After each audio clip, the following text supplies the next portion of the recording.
नमस्कार साथियों, कैसे हैं आप लोग। उम्मीद करते हैं आप लोग स्वस्थ होंगे, सुरक्षित होंगे और अपनी पढ़ाई निरंतर कर रहे होंगे। दोस्तों, हम बात कर रहे हैं भक्ति काल से संबंधित महत्वपूर्ण प्रश्नोत्तर पर। भक्ति काल से संबंधित यह हमारी भक्ति काल का भाग 4 है, जिसमें हम कृष्ण काव्य से संबंधित महत्वपूर्ण प्रश्नोत्तर देखेंगे। इससे पहले हमने संत काव्य, सूफी काव्य और राम काव्य से संबंधित महत्वपूर्ण प्रश्नोत्तर और महत्वपूर्ण तथ्य देख लिए हैं। उम्मीद करते हैं आपने वह क्लास ज़रूर देखी होगी और जिन साथियों ने नहीं देखे हैं वो ज़रूर देखें। दोस्तों, शुरू करते हैं आज की यह क्लास। आज की क्लास है हमारी कृष्ण काव्य से संबंधित महत्वपूर्ण प्रश्नोत्तर। आज का पहला प्रश्न है हमारा, रसमंजरी के लेखक हैं। तो रसमंजरी के लेखक कौन है या रसमंजरी किसकी रचना है? ऑप्शन हैं छीत स्वामी, भूषण, केशवदास, नंददास।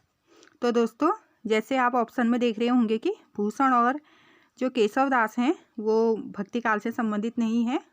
हालांकि कुछ विद्वानों ने केशवदास को राम भक्ति शाखा के अंतर्गत रखा है, फिर भी हम इन्हें रीति काल में पढ़ते हैं, जो कि अगला जो हमारा टॉपिक होगा या अगला चैप्टर कह सकते हैं रीति काल से संबंधित होगा, तब हम केशवदास और भूषण जी पर बात करेंगे। बाकी जो छीत स्वामी और नंददास हैं ये भक्ति काल से संबंधित हैं, और जो कृष्ण भक्ति से संबंधित आज हमारे प्रश्नोत्तर हैं ये उसी के कवि हैं। तो जो रसमंजरी है इसकी रचना की है नंददास जी ने। ऑप्शन डी हमारा सही हो जाएगा।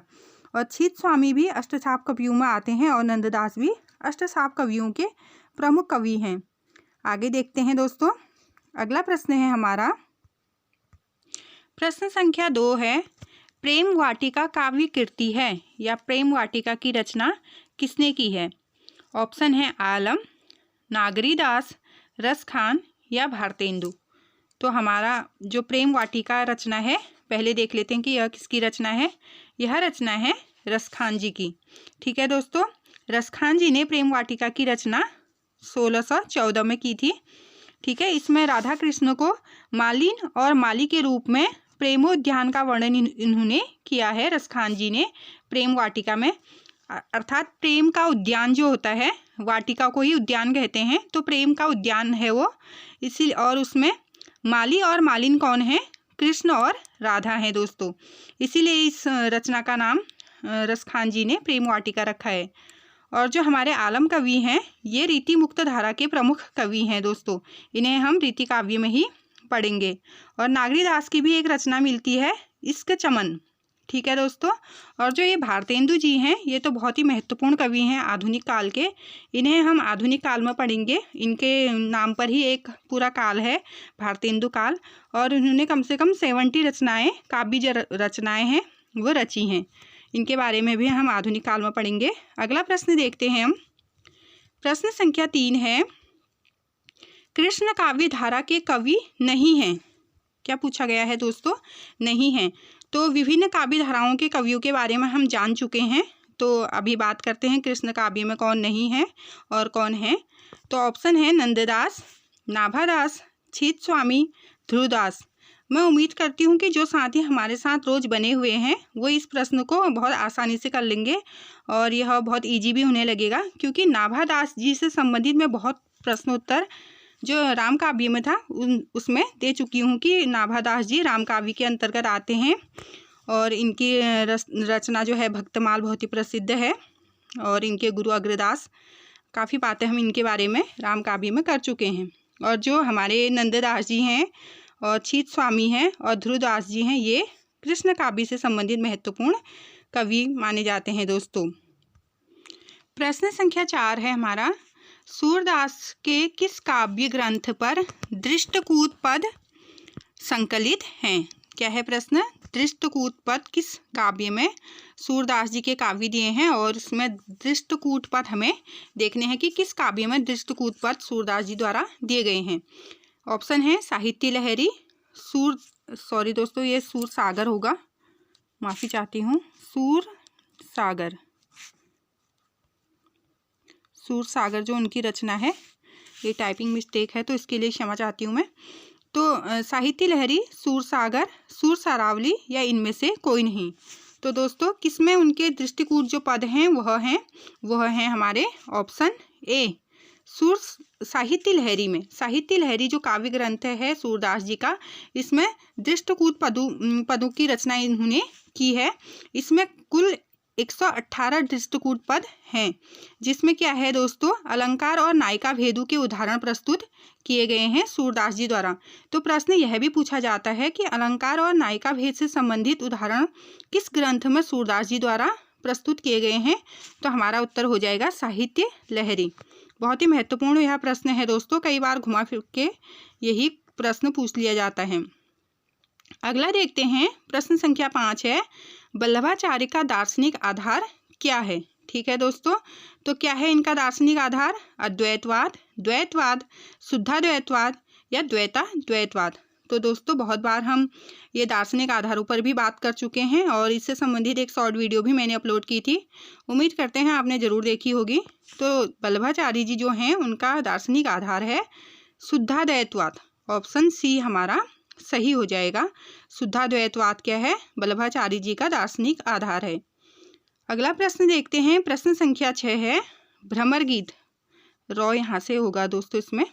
भ्रमर गीत का उपजीव्य ग्रंथ है, तो अर्थात भ्रमर गीत जो रचना की है सूरदास जी ने, वो उन्होंने कहाँ से ग्रहण किया है।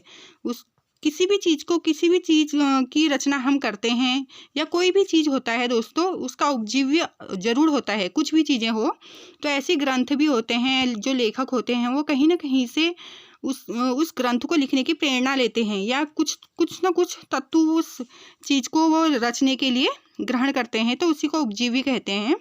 तो भ्रमर गीत जो सूरदास जी की रचना है वह कहाँ से ली है उन्होंने, या उसका उपजीवी क्या है, कौन सा ग्रंथ है, वह देखते हैं हम। ऑप्शन है श्रीमद् भागवत महापुराण, विष्णु पुराण, हरिवंश पुराण या शिव पुराण।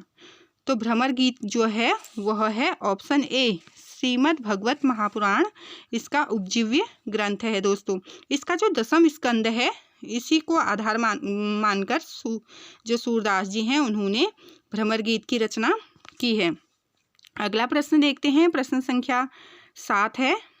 प्रश्न संख्या 7 है, श्रृंगार, श्रृंगार में भी रॉ ऐसे आएगा दोस्तों। श्रृंगार और वात्सल्य रस का सम्राट किस कवि को कहा जाता है। तो यह तो आप जानते ही होंगे, फिर भी हम ऑप्शन देखते हैं, तुलसीदास, कृष्णदास, सूरदास या नंददास। तो किसे कहा जाता है दोस्तों, श्रृंगार और वात्सल्य रस का सम्राट ये कहा जाता है सूरदास जी को।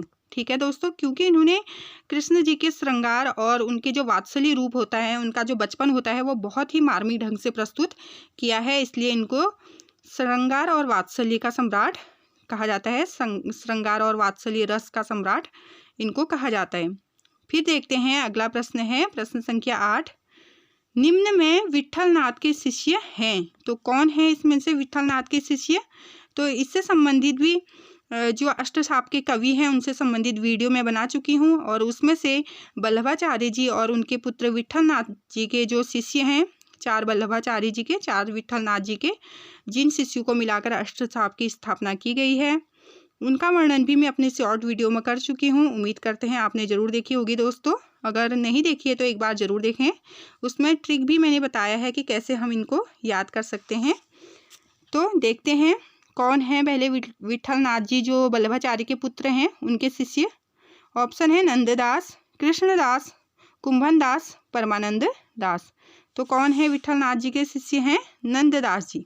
ठीक है दोस्तों, और जो बाकी ये शिष्य हैं कृष्णदास, कुंभनदास और परमानंद दास, ये वल्लभाचार्य जी के शिष्य हैं।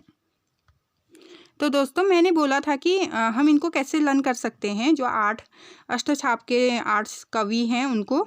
तो पहले कुंभनदास के वल्लभाचार्य के जो शिष्य हैं 4, उनके बारे में बात करते हैं। उनके 4 शिष्य हैं, कुंभसूर परम कृष्ण। ऐसे याद करने के लिए मैंने कुछ कहा था कि ऐसे भी हम ट्रिक बना सकते हैं।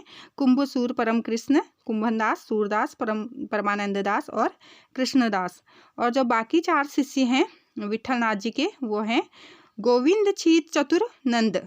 क्या है, गोविंद छीत चतुर नंद, अर्थात गोविंद स्वामी, छीत स्वामी, चतुर्भुज दास और नंददास। तो ये विट्ठलनाथ जी के शिष्य हैं। उम्मीद करते हैं आपको समझ में आया होगा। अगला है प्रश्न संख्या 9, गौड़ी संप्रदाय के प्रवर्तक आचार्य थे। तो गौड़ी संप्रदाय के प्रवर्तक आचार्य कौन थे? ऑप्शन है मध्वाचार्य, वल्लभाचार्य, हरिदास, चैतन्य महाप्रभु। तो दोस्तों इसके गौड़ी संप्रदाय जो है उसके प्रवर्तक हैं चैतन्य महाप्रभु। ऑप्शन हमारा क्या हो जाएगा? सी। ठीक है, और बाकी तो आप वैसे जानते ही, फिर भी रिवीजन कर लेते हैं हम। मध्वाचार्य जी का जो संप्रदाय है वह है ब्रह्म संप्रदाय और इनका दार्शनिक मत था द्वैतवाद। ठीक है दोस्तों, इस पे भी हम बात कर चुके हैं कई बार। मध्वाचार्य जी द्वैतवाद से संबंधित हैं और इनका जो संप्रदाय है वह है ब्रह्म संप्रदाय। वल्लभाचार्य जी के बारे में अभी हमने बात किया कि इनका दार्शनिक मत क्या है? शुद्धाद्वैतवाद, और ये रुद्र संप्रदाय से संबंधित हैं। ठीक है दोस्तों, दार्शनिक मत भी हमें ध्यान रखना है और संप्रदाय भी ध्यान रखना है। और जो हमारे हरिदास हैं, स्वामी हरिदास कहा जाता है इनको, स्वामी हरिदास जी, इनका संप्रदाय है सखी संप्रदाय। क्या है दोस्तों? सखी संप्रदाय हरिदास जी का के संप्रदाय का नाम है। प्रश्न संख्या 10 देखते हैं, सूरदास जी का जन्म स्थान है। तो सूरदास जी के जन्म स्थान के बारे में बहुत से मतभेद हैं, आप लोग जानते होंगे। तो पहले हम ऑप्शन में देख लेते हैं कि इनका जन्म स्थान कौन सा होगा। ऑप्शन है सिही, मथुरा, वृंदावन, मगहर। वृंदावन में भी रॉ ऐसे होगा दोस्तों। मैं टाइपिंग कर रही हूँ और अच्छे से ये मुझे इतना आइडिया नहीं है कि कैसे क्या चीज़ें होती हैं, तो टेक्नोलॉजी में अभी मैं उतनी प्रिपेयर नहीं हूँ, इसके लिए माफ़ी चाहती हूँ दोस्तों। और जो भी मिस्टेक होती है वो मैं क्लास के दौरान सही करने की कोशिश करती हूँ। तो देखते हैं सूरदास जी का जो जन्म है, ऑप्शन के अनुसार देखते हैं हम कि सिही सही होगा, क्योंकि दोस्तों सूरदास जी के जन्म के आधार पर दो मत हैं, दो मत हमें मिलते हैं। कोई इनका जन्म सिही बताता है और कोई बताता है रुनकता में। ठीक है दोस्तों, अगर सिही की जगह रुनकता होगा तो वो भी उनका जन्म स्थान हम मान सकते हैं, अगर एक ही ऑप्शन हो तो। ठीक है, क्योंकि जो श्याम सुंदर दास जी हैं, आचार्य रामचंद्र शुक्ल और हजारी प्रसाद द्विवेदी ने इनका जन्म स्थान रुनकता अर्थात गऊ घाट में ही माना है। ठीक है दोस्तों, और जबकि जो वार्ता साहित्य कौन सा? 84 वैष्णवों की वार्ता, जिसमें वल्लभाचार्य के 84 शिष्यों का वर्णन किया है और उसी में से एक शिष्य हैं सूरदास जी। तो उस वार्ता साहित्य और डॉक्टर नगेंद्र, डॉक्टर गणपति चंद्रगुप्त, इन विद्वानों के अनुसार इनका जन्म स्थान सिही माना जाता है दोस्तों।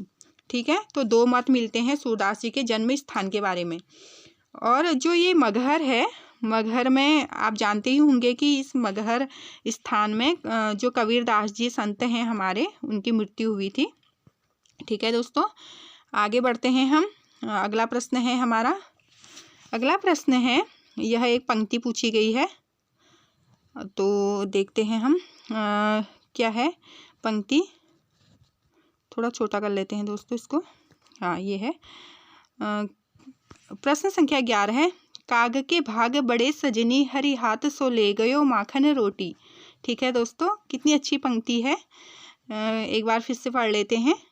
काग के भाग बड़े सजनी, हरि हाथ सो ले गयो माखन रोटी।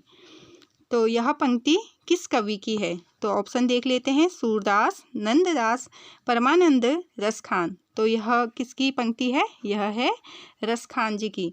लगी रहे ना पंक्ति पढ़ के कि रस भरा हुआ है इसमें। और क्या कहा गया है इसमें? काग के भाग बड़े सजनी, अर्थात हे सजनी, उस कौवे के भाग कितने अच्छे हैं, बहुत ही अच्छे हैं उसके भाग। क्यों हैं बहुत अच्छे? हरि हाथ सो ले गयो माखन रोटी, वह हरि अर्थात भगवान कृष्ण उनके हाथ से क्या ले गया है? माखन रोटी ले गया है। और उसके भाग्य कितने अच्छे हैं कि वह भगवान के हाथ की माखन रोटी खा रहा है। ऐसा कौन कह रहे हैं? ऐसा रसखान जी कह रहे हैं दोस्तों। अगला प्रश्न देखते हैं, प्रश्न संख्या 12 है हमारा। प्रश्न संख्या 12 है, सखी संप्रदाय के प्रवर्तक हैं। अभी थोड़ी देर पहले हमने इस संप्रदाय पर बात किया था और आप याद कर पा रहे होंगे। तो ऑप्शन देखते हैं, हरिदास, वल्लभाचार्य, रामानंद, परमानंद दास। तो सखी संप्रदाय के कौन है दोस्तों? इसके हैं स्वामी हरिदास जी। स्वामी हरिदास जी ही सखी संप्रदाय के प्रवर्तक हैं। अगला प्रश्न देखते हैं, प्रश्न संख्या है हमारा 13। प्रश्न संख्या 13 है, सूरदास जी के गुरु हैं। तो कौन है सूरदास जी के गुरु? वल्लभाचार्य जी, विष्णु स्वामी, रामानंद, विठलनाथ। तो बताइए दोस्तों कौन है? तो सूरदास जी के गुरु हैं वल्लभाचार्य जी। ठीक है दोस्तों, और वल्लभाचार्य के गुरु जी हैं विष्णु स्वामी। ठीक है दोस्तों, ऐसे भी हमें याद रखना है कि विष्णु स्वामी के शिष्य हैं वल्लभाचार्य, वल्लभाचार्य जी के शिष्य हैं सूरदास। ठीक है दोस्तों, और विठलनाथ जी जो हैं वल्लभाचार्य के पुत्र हैं। और रामानंद तो आप जानते ही होंगे कि इनके 12 शिष्य थे, जिनका वर्णन मैं अपने शॉर्ट वीडियो में कर चुकी हूँ। और आगे देखते हैं, प्रश्न संख्या 14 है, निम्न में नंददास जी की रचना नहीं है। क्या पूछा है दोस्तों? नहीं है। तो हमें नहीं है पे भी ध्यान देना है। कभी कभी हम नहीं है पे ध्यान नहीं देते हैं और है करके जल्दी से उत्तर दे देते हैं और हमारा उत्तर क्या हो जाता है? गलत हो जाता है। तो ऑप्शन देखते हैं, गीत गोविंद की टीका, रास पंचाध्यायी, अनेकार्थ मंजरी और श्याम सगाई। तो कौन सी नहीं है दोस्तों? नंददास की रचना गीत गोविंद की टीका नहीं है। क्यों नहीं है? क्योंकि जो गीत गोविंद की टीका है यह मीराबाई की रचना है। ठीक है दोस्तों, और नंददास की प्रमुख रचनाएं हैं जो हैं अनेकार्थ मंजरी, मान मंजरी, सुदामा चरित, रस मंजरी, रूप मंजरी, विरह मंजरी, प्रेम बारह खड़ी, श्याम सगाई, रुक्मणी मंगल, भंवर गीत, रास पंचाधारी, सिद्धांत पंचाध्यायी और दशम स्कंद भाषा। ठीक है दोस्तों, तो ये प्रमुख रचनाएं किसकी हैं? नंददास जी की हैं। ये भी हमें ध्यान देनी है। रास पंचाध्यायी, अनेकार्थ मंजरी, श्याम सगाई। दोस्तों जो जिस भी रचना में जैसे मंजरी मंजरी शब्द हैं, तो जैसे अनेकार्थ मंजरी, मान मंजरी, रस मंजरी, रूप मंजरी, विरह मंजरी, ये नंददास की रचना है। ये तो हम याद ही कर लेते हैं क्योंकि मंजरी मंजरी सब में लगा है, तो ऐसे भी याद हो जाती हैं ये रचनाएं। जो बाकी हैं जैसे सुदामा चरित है, श्याम सगाई है, रुक्मणी मंगल, भंवर गीत, रास पंचाध्यायी, इन्हें हमें ध्यान रखना है क्योंकि ये रचनाएं कई बार पूछी गई हैं परीक्षाओं में। थोड़ी जो हटके होती हैं या जिसकी भाषा थोड़ी सी हटके होती है तो उन्हें पूछा ही जाता है। अगला है प्रश्न संख्या 15 है हमारा, कौन सा भक्त अकबर के बुलाने पर फतेहपुर सिकरी गया था? तो दोस्तों आपने सुना होगा ये प्रश्न या इससे संबंधित कथा है एक, वो भी सुनी होगी। अगर नहीं सुनी है तो अभी हम बात करेंगे। ऑप्शन देखते हैं। ऑप्शन है कुंभनदास, सूरदास, नंददास, तुलसीदास। तो कौन गए थे अकबर जी के बुलाने पर फतेहपुर सिकरी? तो ये गए थे कुंभनदास जी। ठीक है दोस्तों, कुंभनदास जी जो हैं वो अकबर जी के बुलाने पर फतेहपुर सिकरी। दोस्तों इस संदर्भ में एक प्रसंग है कि अकबर जी ने कई बार कुंभनदास जी को बुलाया, वो नहीं गए, लेकिन फिर एक बार उनके जो सेना होती है वो वहाँ आए कुंभनदास जी के पास और उन्होंने कहा कि अगर आप नहीं आओगे तो जो सम्राट अकबर हैं वो खुद ही आपके पास आ जाएंगे। तो उनको न चाहते हुए भी जाना पड़ा और वो जो घोड़ा गाड़ी आए थे उनको लेने के लिए वो उसमें नहीं गए बल्कि खुद ही पैदल गए। कहाँ? फतेहपुर सिकरी।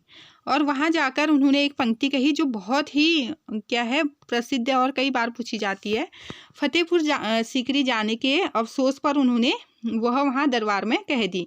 और क्या कही उन्होंने कहा, संतन को कहाँ सिकरी सो काम, आवत जात पन्हैया टूटी, विसरी गयो हरि नाम। उन्होंने कहा कि संतन, हम तो संत लोग हैं, हमको सिकरी से क्या काम, हमको क्या करना है दरबार में आके इतने सारे लोगों से मिलके, हमको बिल्कुल भी अच्छा ऐसा नहीं लगता है। और आवत जात पन्हैया टूटी, बिसरी गयो हरि नाम, आते आते मेरी चप्पल भी टूट गई है। और जो मैं हमेशा हरे कृष्ण हरे श्याम भजते रहता था, अर्थात अपने प्रभु की सेवा में लगा रहता था, अपना हरि नाम भजते रहता था, वह भी मैं यहाँ आते आते भूल गया हूँ। तो मुझे यहाँ आना बिल्कुल भी अच्छा नहीं लगा, ऐसा उन्होंने दरबार में आकर कहा वहाँ। तो ये बहुत पूछा जाता है कि संतन को कहाँ सिकरी सो काम, किसकी पंक्ति है? तो ये है कुंभनदास जी की, जो उन्होंने अकबर के दरबार में फतेहपुर सिकरी में कही थी। तो दोस्तों अगला प्रश्न देखते हैं। प्रश्न संख्या 16 है। प्रश्न संख्या 16 है, राधा वल्लभ संप्रदाय का प्रवर्तक है। राधा वल्लभ संप्रदाय के प्रवर्तक होना चाहिए था यहाँ पे। हाँ, राधा वल्लभ संप्रदाय के प्रवर्तक हैं मध्वाचार्य, गोपीनाथ, हित हरिवंश या गोपाल भट्ट। तो कौन है राधा वल्लभ संप्रदाय के प्रवर्तक? ये हैं हित हरिवंश। ठीक है दोस्तों, राधा वल्लभ संप्रदाय के प्रवर्तक हैं हित हरिवंश, इसके प्रवर्तक हैं। इसका प्रवर्तक उन्होंने 1534 ईस्वी में वृंदावन में किया था दोस्तों। हित हरिवंश जी ने कहाँ किया था? वृंदावन में किया था। इस संप्रदाय में राधा का स्थान सर्वोपरि है दोस्तों। ये हमें बहुत ध्यान देना है कि किस संप्रदाय में राधा का स्थान सर्वोपरि है। यह बहुत बार पूछा जाता है कि ऐसा कौन सा संप्रदान है या संप्रदाय है जिसमें कृष्ण को महत्ता नहीं दी गई है बल्कि राधा की प्रधानता उसमें है, तो वह है राधा वल्लभ संप्रदाय। आप नाम से ही थोड़ा हम रिलेट कर सकते हैं। राधा वल्लभ इसमें लिखा है, राधा जी का नाम आया है, तो ऐसे भी हम कर सकते हैं। और इस संप्रदाय को तत्सुखी संप्रदाय भी कहते हैं क्योंकि इसमें तत्सुखी भाव को महत्व दिया गया है। ठीक है दोस्तों, हित हरिवंश अपनी रचना की मधुरता के कारण श्री कृष्ण की वंशिका अवतार भी कहे जाते हैं दोस्तों। यह भी हमें ध्यान देना कि जो हित हरिवंश जी हैं वह क्या है? श्री कृष्ण जी के वंशिका अवतार उनको माना जाता है। ऐसा भी प्रश्न पूछा जाता है कि श्री कृष्ण के वंशिका अवतार कौन है, तो हित हरिवंश जी ही हैं। ठीक है दोस्तों, अगला प्रश्न देखते हैं। प्रश्न संख्या 17 है हमारा। यह है मीरा द्वारा रचित नहीं है। अच्छा, ऐसा होना चाहिए था, निम्नलिखित में मीराबाई द्वारा रचित ग्रंथ नहीं है। तो कौन सा नहीं है? नहीं पर हमें विशेष ध्यान देना है। ऑप्शन देख लेते हैं। राग सोरठा के पद, नरसिंह जी का मायरा, प्रेम वाटिका, गीत गोविंद टीका। तो कौन सा है दोस्तों? अब भी हमने इस रचना के बारे में पढ़ा था। राग सोरठा तो मीराबाई जी का है, नरसिंह जी का मायरा भी है और गीत गोविंद की टीका भी है, लेकिन प्रेम वाटिका अभी हमने इस पे काफ़ी बातें की। तो यह किसकी है? यह है रसखान जी की, क्योंकि उन्होंने राधा और कृष्ण जी को माली और मालिन के रूप में प्रेम की वाटिका का वर्णन उसमें किया है, इसलिए यह रचना किसकी है? यह है रसखान जी की। तो आगे देखते हैं। मीराबाई जी की बहुत सी रचनाएं हैं जिसमें हम आगे बात करेंगे। कुछ रचनाएं देख लेते हैं, जैसे मीराबाई के हैं गीत गोविंद की टीका, नरसिंह जी का मायरा, राग सोरठा, राग गोविंद, मीराबाई का मरार, सत्यभामानु रूसंग, मीरा की गरवी और रुक्मणी मंगल। ये किसकी रचनाएं हैं? मीराबाई जी की रचनाएं हैं दोस्तों। और रसखान जी की रचनाएं क्या क्या हैं? जैसे एक प्रेम वाटिका तो यहीं पर दी है, प्रेम वाटिका, और बाकी हैं सुजान रसखान, दान लीला, अष्टयाम। ये रसखान जी की रचनाएं हैं दोस्तों। आगे हम बात करते हैं। अगला प्रश्न, प्रश्न संख्या 18 है हमारा। सूरदास ने श्रीमद् भागवत के किस स्कंद को आधार बनाकर रचना की है? तो किस स्कंद को आधार बनाकर उन्होंने रचना की है? तृतीय स्कंद, पंचम स्कंद, दसम स्कंद, सप्तम स्कंद। तो अभी थोड़ी देर पहले हम बात कर चुके हैं कि उन्होंने श्रीमद् भगवत महापुराण जो है उसके दसम स्कंद को आधार मानकर जो अपना भ्रमर गीत था उनका, वो उसकी रचना की है, या सूरसागर की रचना की है दोस्तों। ठीक है, सूरदास किस संप्रदाय में दीक्षित हुए? अगला प्रश्न है प्रश्न संख्या 19। सूरदास जी जो हैं वह किस संप्रदाय में दीक्षित हुए? तो ऑप्शन देख लेते हैं हम। निम्बार्क संप्रदाय, रामानंदी संप्रदाय, सखी संप्रदाय या पुष्टि मार्गी संप्रदाय। तो दोस्तों हम ये तो जानते ही हैं कि सूरदास जी के गुरु थे वल्लभाचार्य जी, और उन्होंने पुष्टि मार्गी संप्रदाय का क्या किया था? प्रवर्तक किया था। तो ऐसे भी हम रिलेट करके आंसर तक पहुंच सकते हैं, क्योंकि वल्लभाचार्य उनके गुरु हैं, तो गुरु के पद चिन्हों पर ही शिष्य चलते हैं। तो पुष्टि मार्गी संप्रदाय क्या हो जाएगा? सूरदास जी के संप्रदाय का नाम है दोस्तों। ठीक है, अगला देखते हैं। और जो निम्बार्क संप्रदाय हैं इसके प्रवर्तक निम्बार्काचार्य जी हैं। सखी संप्रदाय के अभी हमने बात किया, क्या है इसके? स्वामी हरिदास जी हैं। ठीक है दोस्तों, और रामानंदी तो रामानंद जी गुरु हैं कोई, और रामानंदी संप्रदाय ऐसा कुछ भी वर्णन नहीं है। तो पुष्टि मार्गी संप्रदाय हमारा सही हो जाएगा। सूरदास जी पुष्टि मार्गी संप्रदाय में दीक्षित हुए थे। अगला प्रश्न है हमारा प्रश्न संख्या 20। किस ग्रंथ में अलंकारों और नायिका भेद के उदाहरण वाले दृष्टकूट पद हैं? अब भी हमने थोड़ी देर पहले इस पे बात की थी, उम्मीद करते हैं आप रिकॉल कर पा रहे होंगे। तो ऑप्शन देखते हैं। सूरसागर, सुरसारावली, भंवर गीत, साहित्य लहरी। दोस्तों कौन सी है ये रचना जिसमें अलंकारों और नायिका भेद के उदाहरण दृष्टकूट पद में प्रस्तुत किए हैं? तो यह है हमारा ऑप्शन डी, साहित्य लहरी। साहित्य लहरी जो कि मैंने कहा कि इसमें अलंकारों और नायिका भेदों के उदाहरण प्रस्तुत दृष्टकूटों द्वारा किए गए हैं। इसमें कुल कितने दृष्टकूट पद हैं ऐसा भी पूछा जाता है, तो इसमें 118 दृष्टकूट पद वर्णित हैं। ठीक है दोस्तों, और इन्हीं 118 दृष्टकूट में अलंकारों और नायिका भेदों का वर्णन किया गया है। ठीक है दोस्तों, सूरदास को श्रृंगार और वात्सल्य का सम्राट कहा जाता है, ये तो आप जानते ही हैं। तो दोस्तों हमारे प्रश्न यहीं पे समाप्त होते हैं। आज हमने कृष्ण भक्ति से संबंधित महत्वपूर्ण प्रश्न उत्तर देखे। दोस्तों कृष्ण भक्ति जो काव्य धारा है इसमें बहुत से कवि ऐसे हैं जो बहुत ही प्रमुख हैं, जैसे मीराबाई जी हैं, नंददास हैं, सूरदास जी हैं और रहीम हैं, रसखान हैं। तो कुछ वीडियो हमारी इस पर रहेंगी कृष्ण भक्ति से संबंधित। तो आप बने रहिए हमारे चैनल हिंदी IQ के साथ, और इसी तरह महत्वपूर्ण वीडियो के आपको उपलब्ध होती रहेंगी। हम रोज़ दिन में एक वीडियो मैं अवश्य डालती हूँ लॉन्ग वाली, और 1-2 हम शॉर्ट वीडियो भी डालते हैं। तो आप दोस्तों बने रहिए हमारे चैनल के साथ, और अंत तक मेरी वीडियो देखने के लिए आपका बहुत बहुत धन्यवाद। थैंक्स फॉर वॉचिंग दोस्तों, बाय बाय, टेक केयर।